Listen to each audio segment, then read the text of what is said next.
సత్య సాక్షి అనుదిన మన్నా ద్వారా మీ అందరికీ శుభోదయం. నేటి యొక్క రెండో దిన పరిశుద్ధాత్మ అగ్ని సదస్సులు ఉదయం 10 గంటలకు ప్రారంభించబడుతుంది.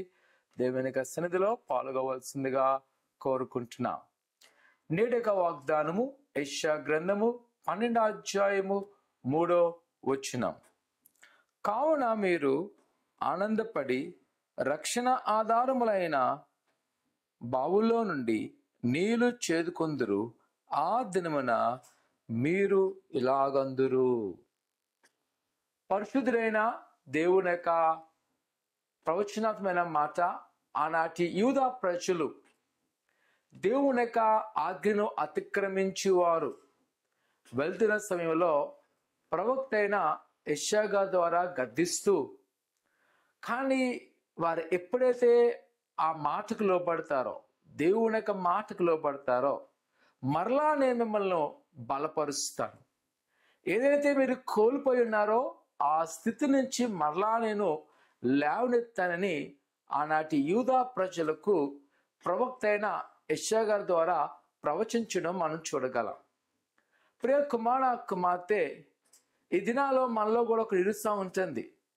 అయ్యో, నేను దేవుడు నన్ను శిక్షించాడేమో, నా పాపము అధికమవడం వలన ఇలాగైపోయాను, ఇంకా నా బ్రతుకు ఇలాగే ఉంటుందని, లేదా ఇంకెన్నడూ నేను అభివృద్ధి చెందను, ఈ శోధన ఈ శ్రమలే నన్ను ఎల్లప్పుడూ కూడా మృంగివేస్తాయని నువ్వు తలిస్తే, ప్రియ కుమార్తె, ఈ దినాన్ని మనం జ్ఞాపకం చేసుకోవాలి అని అంటున్నాడు. మరలా మీరు రక్షణ ఆనందంలో ఉంటారు. మీరు మరలా ఆనందముతో బావిలో నీరుని మీరు చేదుకుంటారు, తీసుకుంటారు. ప్రియ కుమార్తె, నేటి యొక్క శ్రమ నిరంతరము కాదు. నేటి యొక్క దుఃఖము శాశ్వతము కాదు. అది కొంతకాలమే. ప్రభు దినం రాబోతుంది.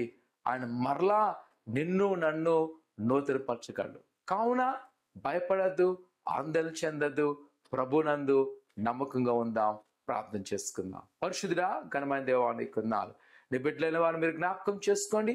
నీ దైవాశీర్వాదముతో నింపబడుతున్నాను దేవానికి వందనాలు.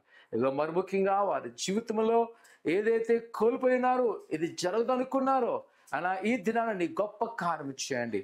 మరి ముఖ్యంగా పరిశుద్ధాత్మ అగ్నిలో పాల్గొంటుండగా నీ అభిషేకముతో నింపి నీ గొప్ప కార్యములు చేయబడుతున్నాను తండ్రి.